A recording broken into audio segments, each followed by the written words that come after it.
మన ప్రభువును రక్షకుడైన యేసుక్రీస్తు వారి ప్రశస్తమైన నామానికి మీ అందరికీ వందనాలు, శుభాలు. అందరూ బాగున్నారమ్మా? నిత్యం మరి యొక్క నూతన దినం దయచేసిన దేవాదేవునికి వందనాలు చెల్లించుకుంటూ ఈ దినపు వాగ్దానం ధ్యానించుకుని ప్రార్థన చేసుకుని మన పనులు ప్రారంభించుకుందాం. ఈ దినపు వాగ్దానం: నిశ్చయంగా నేను వారి ఎడల జాలిపడి చెరలో నుండి వారిని రప్పించుదును. ఇర్మీయా గ్రంథం 33:26 ఆఖరి చరణం ఈ మాట. నిశ్చయముగా అంటే దేవాదేవుడు ఇశ్రాయేలు సంతాన్ని, యాకోబు సంతానం అందరిని కూడా విసర్జించాడంట.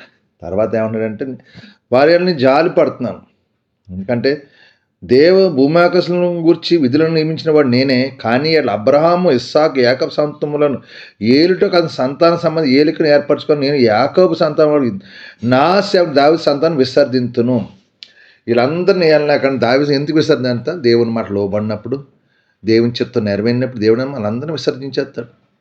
కానీ తర్వాత నిశ్చయంగా నేను వారి జాలి పడతాను. మళ్ళీ విసర్జించిన తర్వాత అలాగా ఈ దినాన్న నన్ను విడిచిపెట్టేసేయడేమో, ఈ దినాన్న మిమ్మల్ని త్రోసివేసేసాడు దేవుడు, ఆయన చిత్తం నెరవేర్చలేదేమో. కానీ ప్రభు అన్న నేను విసర్జించిన తిరిగి వాళ్ళని నిశ్చయంగా వారి జాలి పడతాడు దేవుడు. తండ్రి ఎప్పుడు కుమారుల మీద, కుమార్తె మీద జాలి పడుతూ ఉంటాడు. ఈ దినాన్న అట్టిదిగా మనం ఆయన విసర్జించే మనల్ని దూరం పెట్టాడేమో, ఆయన చిత్తం నెరవేర్చి మనకు జరగని కార్యాలు ఎన్నో జరగలేదేమో. అయ్యా, అప్పుడు మనం ఏం చేయాలంటే ప్రార్థన చేసినప్పుడు నిశ్చయంగా మన ఎట్లా జాలిపడి మనలో ఉన్న చెరలోంచి విడిపించాడు. నిశ్చయంగా చెరలో ఉన్నవారు రప్పిస్తా అన్నాడు దేవాదేవుడు. కాబట్టి వాగ్దానం ప్రార్థించండి. నిశ్చయంగా నీ ఎడల జాలి చూపించి నీపై ప్రేమ కనపరిచి నీ సమస్యలను విడిపించి దేవుడు నీకు సహాయం చేసే కృప దేవాదేవుడు మీకు దయచేయను గాక. ఆమెన్. ఈ వాగ్దానం బట్టి ప్రార్థన చేయండి. దేవుడు మిమ్మల్ని దీవించను గాక. ఆమెన్. మీ కొరకు ప్రార్థిస్తాను. మీరు కూడా నాతో ఏకపించిన ప్రార్థన: సర్వాధికారియు, మహాగణుడు, పరిశుద్ధుడు, కృపగలరాజు, కనికరపుండ, నీకు వందనాలు, స్తోత్రాలు చెల్లించుకుంటున్నాం. మరి యొక్క నూతన దినం దయచేసి ఈ దినమంతా నీ రెక్కల చాటును భద్రపరచండి, కాచి కాపాడిని దీవించి మేము చేస్తున్న మా చేతి పని మమ్మల్ని దీవించండి. యజమానుల ద్వారా, తోటి పని వారి ద్వారా ఇక్కడ జరగ అందరితో సమాధానం, శాంతి దయచండి. యజమానులు నెలలా జీతం ఇచ్చే కృప దాచే, ఇచ్చిన జీతం వ్యర్థంగా పోకుండా మా కష్టార్జన తినే కృప దాచే. ఎవరైనా బలహీనంగా బిడ్డలుంటే ముట్టండి, స్వస్థపరచండి. హాస్పిటల్ ఐసీయూలో బిడ్డలు ముట్టండి, స్వస్థపరచండి. కుటుంబ సమస్యలతో బాధ విడుదల దాచండి. అప్పులు బంధకాలను విడిపించండి.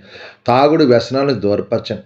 నీ కృపలో ప్రతి ఒక్క బిడ్డని దీవించండి, ఆశ్రయించి కృప చూపించమని, మిమ్మల్ని మీరు మహింపరచుకోమని, మీకే మహిమా ఘనత ప్రభావం పొందుకుని యేసు పరిశుద్ధ నామమున అడుగుతున్నాను తండ్రి. ఆమేన్. అందరికి వందనాలు. దేవుడు మిమ్మల్ని కుటుంబం బహుగా దీవించి ఆశ్రయించునుగాక. ఆమేన్.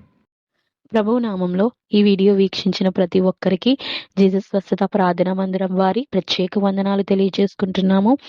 మరి ఇంకెన్నో సందేశాలు, వీడియోలు, సంఘ కార్యక్రమాలు మీకు అందుబాటులోకి రావడానికి పక్కనే ఉన్న సబ్స్క్రైబ్ బటన్ని ప్రెస్ చేసి బెల్ ఐకాన్ని కూడా ప్రెస్ చేయాల్సిందిగా కోరుకుంటున్నామండి.